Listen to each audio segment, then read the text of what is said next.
Puji Tuhan, saudara, shalom. Saya waktu itu bicara mengenai soal menabur dan menuai. Saya percaya Tuhan taruh di hati saya karena Dia tahu banyak di antara saudara yang sudah menabur, apalagi bertahun-tahun. Ya, segala sesuatu ada waktunya. Ya, Tuhan mau saudara menuai apa yang harusnya saudara tuai tahun ini. Tidak lagi ditangguhkan. Ya kan?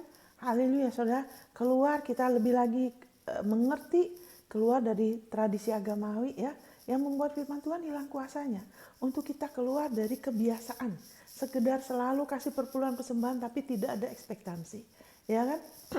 Bukan hanya tahu menabur tapi juga tahu menuai. Amin, saudara. Kita semua mau meningkat ya secara Tuhan. Ya kan? Jadi kita tahu sistem menabur menuai adalah sistem kerajaan Allah. Yang saya bacakan ini langsung saja dari Kejadian pasal 8 ayat 22 ya, Kejadian pasal 8 ayat 22. Selama bumi masih ada, tak akan berhenti-henti musim menabur dan menuai, dingin dan panas, kemarau dan hujan, siang dan malam. Selama musim bumi masih ada, kita sekarang masih belum di surga ya, kita masih di bumi. Berarti masih ada musim menabur dan menuai, dingin dan panas, kemarau dan hujan, siang dan malam. Waktu itu kita sempat menyinggung dari pengkhotbah ya, pengkhotbah 11 dikatakan ya kan, sebentar ya saya lihat ya. Yang observe the wind, pengkhotbah 11 ayat 4, yang memperhatikan angin ya kan tidak akan menabur ya kan, kayak gitu ya kan, karena bumi ini berubah-ubah ya kan. Terus yang mempertimbangkan regards the cloud, awan-awan, bukan hanya awan-awan ya kan, tidak akan menuai. Ya toh, jadi kita tahu ada satu hukum di bumi ini. Segala sesuatu itu ada hukum menabur dan menuai. Ya kan? Perkataan kita itu juga benih. Tindakan kita benih. Apa yang kita waktu dengan setiap hari sebenarnya kita menabur. Kita setiap hari menabur dan menuai tanpa kita sadarin. Karena kita masih di bumi. Ya kan, ada musim kemarau, ada musim hujan, ada dingin, ada panas. Ya kan?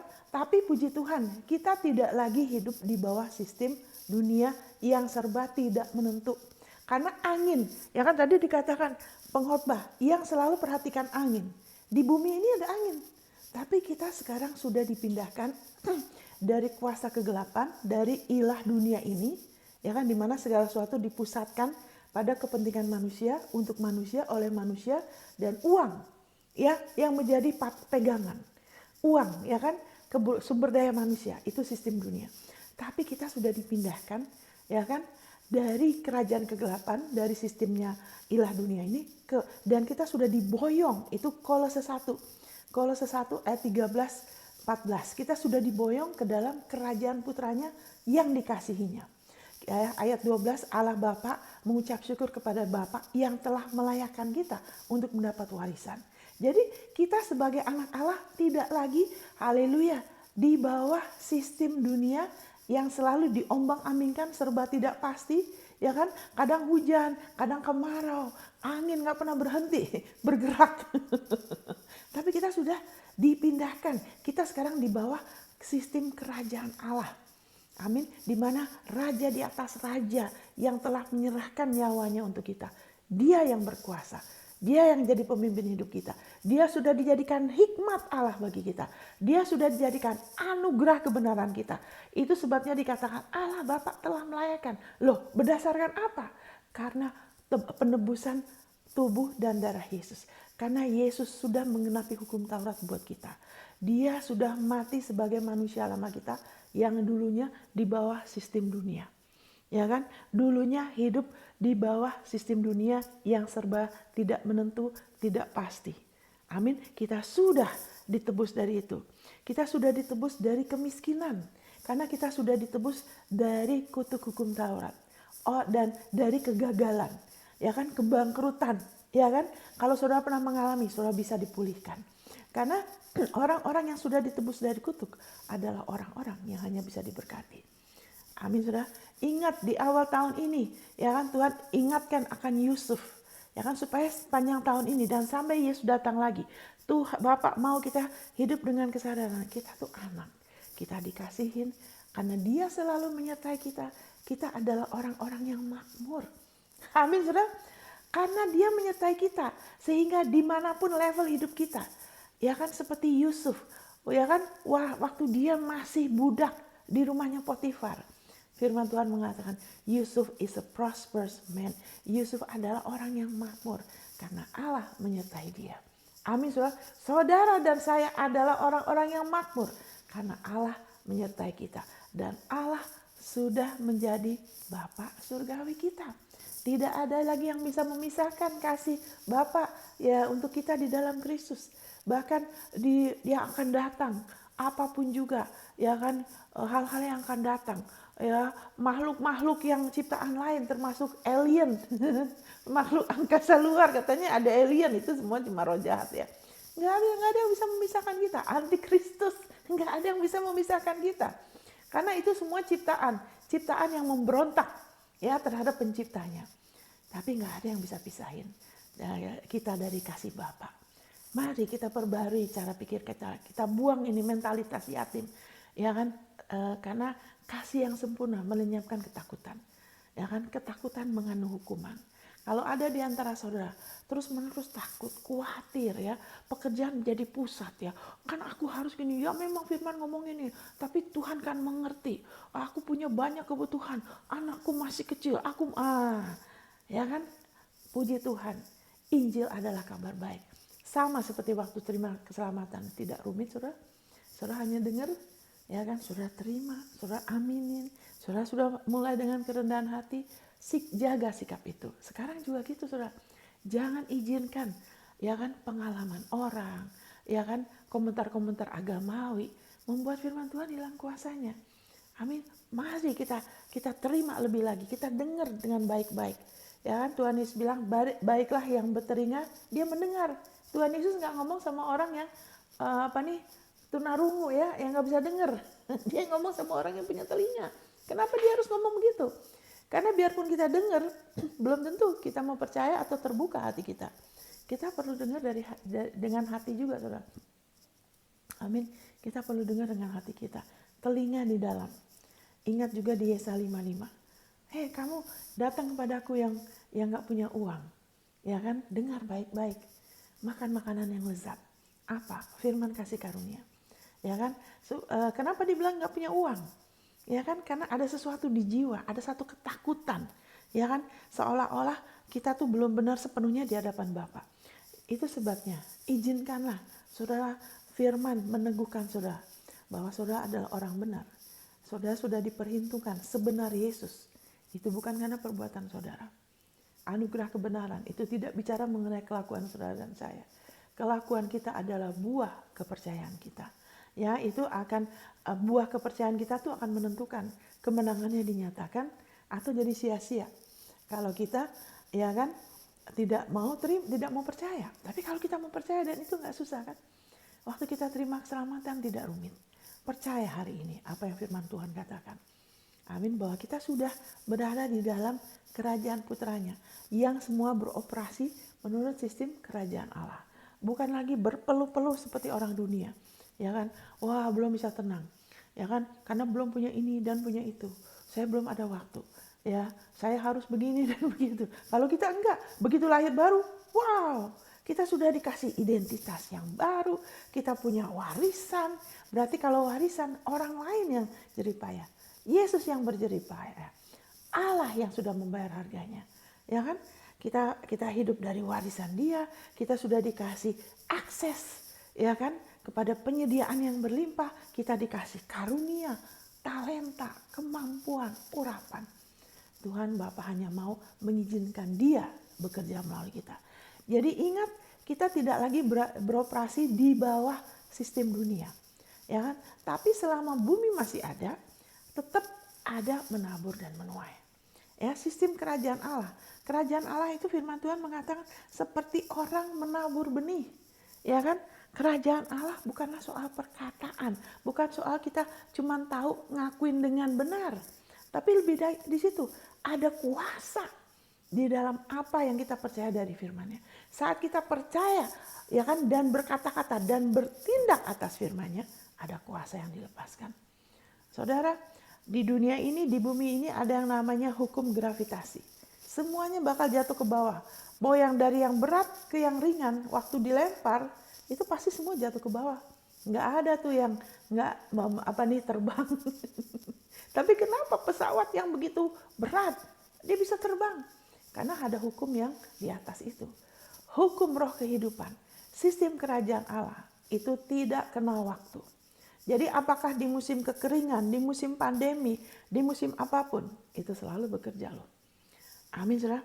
Makanya izinkan firman-Nya memperbarui pikiran kita.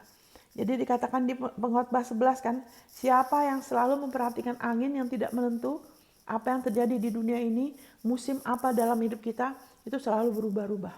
Ya kan, dari sejak kita lahir, ya kan kita bertumbuh dewasa, ya kan selalu musim kita nggak berubah-ubah kan, selalu nggak sama kan. Pertama kita lahir, belajar jalan, dewasa, kita sekolah, udah gitu selesai sekolah, apalagi nggak tahu, mungkin kerja, menikah, selalu berubah-ubah. Amin. Tapi firman Tuhan bilang, jangan selalu perhatikan angin. Itu seperti angin, ya kesana kemari, ya kan.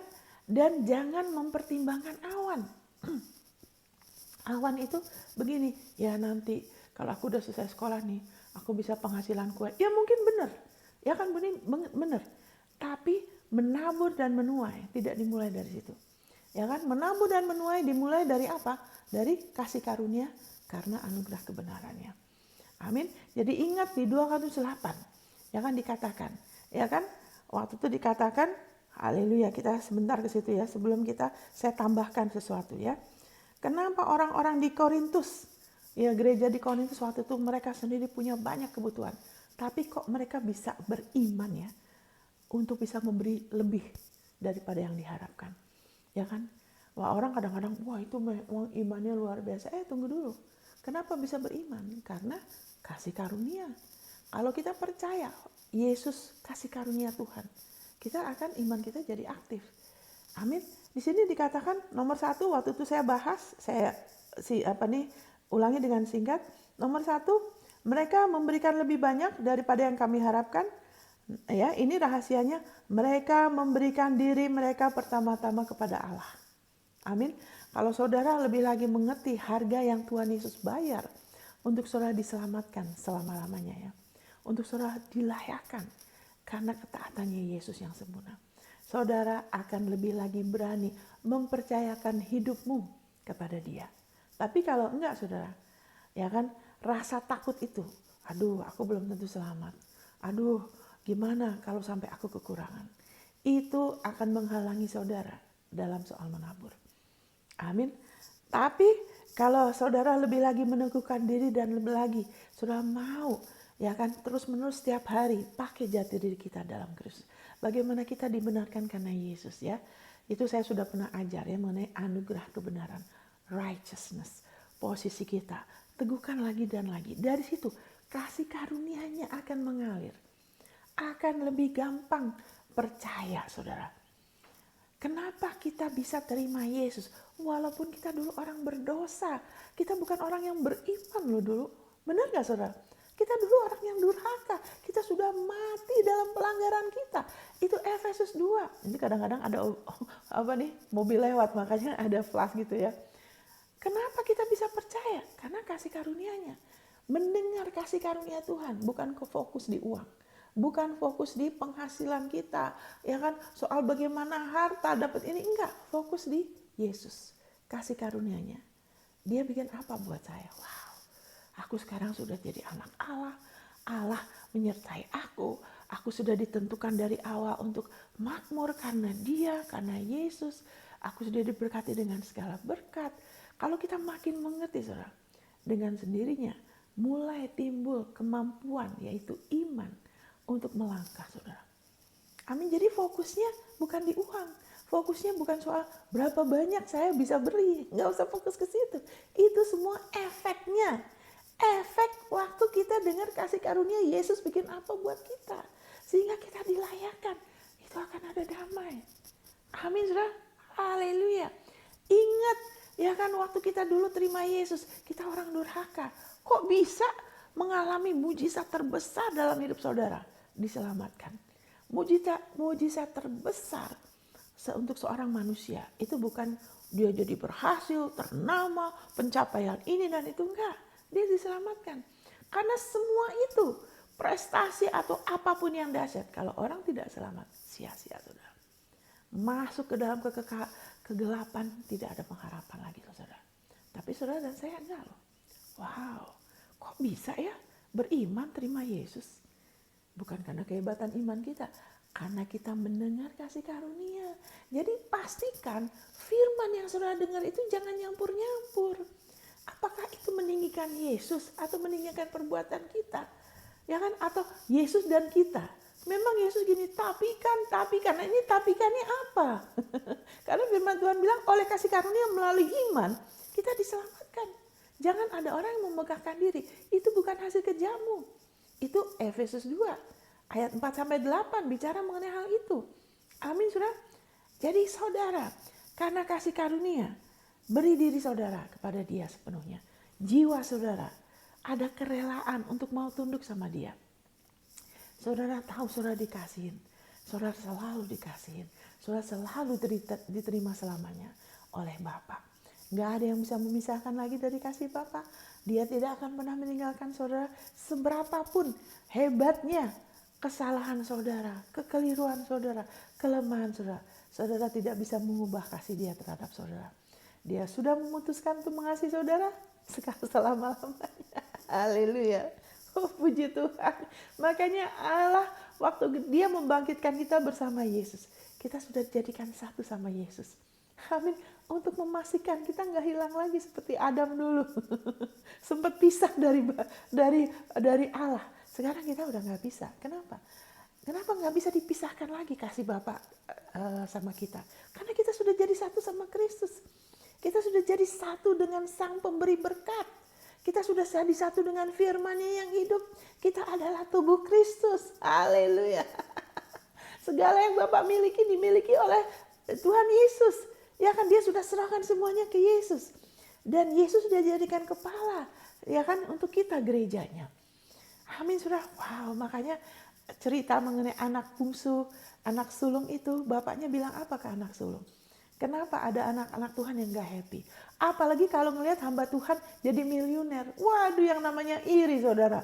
Wah, mulai menuduh, mulai jelek-jelekin. Kenapa bisa begitu? Seperti anak sulung. Tapi bapaknya bilang apa? Anakku, engkau selalu bersama-sama dengan aku. Ya kan? Segala yang aku miliki, milikmu juga. Jangan fokus kepada perbuatanmu sendiri. Nanti ada kebutaan, nggak bisa ngelihat itu, nggak bisa melihat kasih karunia Allah. Walaupun firmannya sama-sama baca firman, ada yang bisa ngelihat, ada yang enggak. Apa bedanya? Kenapa yang satu ketutup? Karena masih mau bermegah, berdiri atas kebenarannya sendiri. Kesungguhannya, doanya, dedikasinya. Itu menjadi kelayakan. Jangan. Supaya kita nggak dibutakan. Supaya kita bisa melihat lebih. Kita perlu teguhkan diri kita dan lagi, saudara. Bahwa kita dibenarkan oleh karena putranya. Titik, saudara. Kita perlu mengakui dengan sungguh-sungguh tiap hari. Kita ngakuin ayat-ayat mengenai anugerah kebenaran. Itu saya sudah ngajar, silahkan dengar khotbah saya sebelumnya. Ya kan, 2 Korintus 5 ayat 21. Terutama sekarang ini 1 Korintus 1 ayat 30, Ibrani 10. Satu kali selamanya kita sudah dikuduskan. Ibrani pasal 4, Roma pasal 4. Daud ngiri sama saudara loh. Daud raja ngiri sama saudara dan saya. Dia bilang, waduh, berbahagialah orang, diberkatilah orang yang kesalahannya tidak diperhitungkan Tuhan kepadanya, yang diperhitungkan sebagai benar terpisah dari pekerjaannya. Dia bilang itu mereka berbahagia. Dia nggak bilang dirinya, mereka, dia ngiri ilahi. Daud itu cinta ya sama Tuhan ya, tapi cintanya dia bukan kelayakan dia. Dia masih di bawah hukum Taurat. Makanya walaupun dia luar biasa terbatas, dia mengalami hukuman. Kenapa? Karena hukum Taurat begitu, kalau udah salah pasti ada hukuman. Makanya kita rubah, ya kan, kita rubah bahwa kita nggak bisa lagi dikutuk. Nah, pengkhotbah waktu itu menyinggung juga bagi kamu terus menabur ya, menabur. Karena ada yang jadi, ada yang enggak. Itu masih di bawah perjanjian lama. Tapi sekarang Yesus Kristus adalah perantara yang sempurna antara kita dengan Allah hanya untuk hal-hal baik.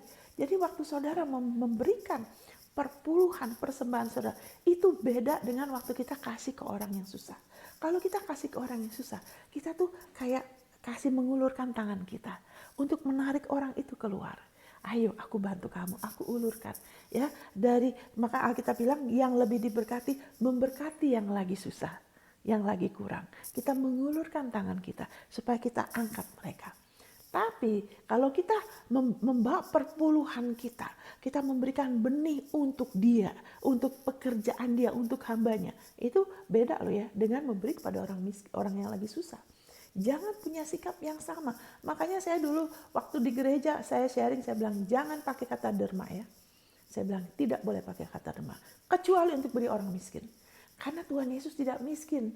Tuhan Yesus pernah bilang, orang miskin selalu ada padamu, tapi aku gak selalu ada. Dia memisahkan diri dia. Karena dia pernah jadi miskin. Ya, nanti sebentar saya bacakan lagi ayatnya. Supaya kita dijadikan kaya oleh karena kemiskinannya. Dia gak miskin, saudara. Yesus adalah kepala gereja. Gereja tidak miskin. Karena Yesus tidak miskin, dia sudah bangkit. Segala sesuatu sudah milik Yesus. Makanya jangan punya sikap kalau kasih ke gereja itu seperti kasih ke orang miskin. Makanya kata derma itu saya bilang jangan pakai. Ya kan jangan pakai kata derma. Karena waktu kita beri kepada dia, kita memberi kepada yang telah memberkati kita loh. Itu adalah bentuk penyembahan. Salah satu penyembahan kita. Kita nggak bisa nyembah hanya dengan mulut kita, hanya dengan lagu. Kalau kita mengalami kelimpahan kasih karunia-Nya, kita perlu juga memuliakan dia dengan harta kita. Amin, saudara. Haleluya. Kalau kita mau bebas, ya kan kita mau mengalami kelimpahannya. Kita nggak cukup cuma di mulut aja. Amin. Karena kalau nggak ada benih, apa yang mau dilipat gandakan? Amin. Kalau nggak ada yang dilipat gandakan cuma perkataan aja, nggak bisa. Kalau kita memenuhi kelimpahan, ya kan, berkat-berkatnya, kita harus rela. Ada tindakan, ada benih. Jadi memberikan ke atas, gini, tangan kita ke atas. Amin, saudara. Dan Yesus sebagai imam besar kita, perantara kita yang sempurna. Dia yang menerima persembahan kita. Dia yang menerima perpuluhan kita. Itu ada di Ibrani. Itu berikutnya ya. Berikutnya. Saya pernah ngajar, saya akan ngomong lagi. Bagaimana waktu kita membawa itu dengan iman. Kalau dulu kan mereka kasih imam. Sekarang kita imam-imam. Kita dengan iman. Kita mungkin transfer ya. Kepada hamba Tuhan. Kepada pelayanan yang mengajar, yang Tuhan pimpin ya. Kita transfer tapi mulut kita. Kita perlu ngakuin lagi ayat-ayatnya. Kenapa? Karena Yesus tuh imam besar pengakuan kita. Dia bawa pengakuan iman kita. Karena itu kan dengan iman. Ya kan, dengan iman kita melakukan. Dia terima pengakuan iman kita. Dia bawa itu, ya kan, kepada Bapa. Amin, saudara. Karena dia imam besar kita. Makanya kita menabur di dalam nama Yesus. Kita melakukan seperti kepada Tuhan. Ya kan, tangan kita naik ke atas. Tuhan gak perlu pemberian kita. Kalau kita memberi karena kitanya yang perlu. Kitanya yang perlu tingkap langit dibukakan. Kita yang perlu belalang-belahap dihadik. Kita yang perlu apa yang kita lakukan berhasil. Kita yang perlu hujannya dia, berkatnya dia, kuasanya dia untuk dicurahkan supaya bekerja dalam hidup kita. Kita yang perlu kasih karunia-Nya. Dia mah udah berlimpah, saudara. Bapak kita tuh gak sederhana loh. Dia pemilik surga dan bumi. Kata kaya tuh gak bisa menampung dia, saking dia kayanya. Itu bahasa Inggrisnya tuh opulence. Opulence tuh sudah lebih dari kaya, sudah. Dia terlalu kaya sampai kata rich itu gak bisa menampung dia. Ya kan, karena wow, dia gerbangnya aja satu mutiara. Kalau kita kecil-kecil, itu kita udah wow, ya kan? Pakai kecil-kecil mutiara, waduh luar biasa. Kalau dia tuh temboknya, saudara. Tapi Allah mengasihi saudara dan saya. Di mata dia, saudara lebih berharga dari segala kepunyaan dia. Ketahuannya dari mana, saudara? Karena dia berikan Yesus loh. Harta dia yang paling berharga untuk saudara dan saya. Di mata Allah, saudara lebih berharga dari segala planet. Ya kan? Dari segala emas dan perak. Dari segala batu-batu mulia. Saudara lebih berharga di mata dia, saudara. Saudara seharga Yesus. Apakah Yesus lebih berharga daripada segala emas dan perak? Apakah Yesus lebih berharga dari segala gedung-gedung yang hebat, ya kan, planet-planet? Yesus kan lebih berharga. Tapi Allah menganggap saudara seharga Yesus. Makanya dia tidak tebus saudara dengan emas dan perak. Dia tidak tebus saudara dengan planet-planet. Dia tebus saudara dengan Yesus. Lihatlah nilai diri saudara, sehingga saudara lebih lagi berani mempercayakan diri saudara, hidup saudara kepada dia, saudara. Akan lebih ada kelegaan. Dan saudara perlu mengakuin itu dari mulut saudara. Akan lebih ada kelegaan, ada damai, ada walaupun kelihatannya dari luar seperti masih banyak kekurangan. Tapi waktu saudara, hati saudara, jiwa saudara lebih lagi diteguhkan di atas, ya kan, kelayakan Yesus yang bukan berdasarkan jerih payah saudara, di atas kasih karunia-Nya. Saudara akan lebih lagi merasakan kasih-Nya Dia. Saudara akan lebih lagi berakar dan berasa dalam kasih. Saudara akan lebih lagi beriman. Bukan hanya tahu menabur uang, tapi juga hidup saudara. Ya kan? Banyak hal yang saudara akan gak perhitungan seperti Bapak kita. Karena dia begitu, dia is the greatest giver. Allah adalah pemberi yang terbesar, saudara. Amin, saudara. Izinkan, ya kan, kelembutannya. Saudara renungkan kasih-Nya. Lebih fokus sama Yesus bikin apa daripada pelayanan kita, pengorbanan kita, kerja keras kita. Semua itu baik dan ada tempatnya. Tapi jangan fokus di situ dulu. Gak usah. Fokus pada Yesus bikin apa. Karena itu akan menyebabkan kasih-Nya semakin berakar. Karena kita hanya bisa kenal Dia dengan benar. Bukan dari perasaan kita. Bukan dari apa yang kita sudah alami. Walaupun kita mungkin banyak mengalami kebaikannya. Tapi itu masih belum apa-apa. Amin. Allah sudah mau mengalami kekayaan, kasih karunia yang berlimpah-limpah lebih lagi. Amin, saudara. Wow, puji Tuhan, haleluya.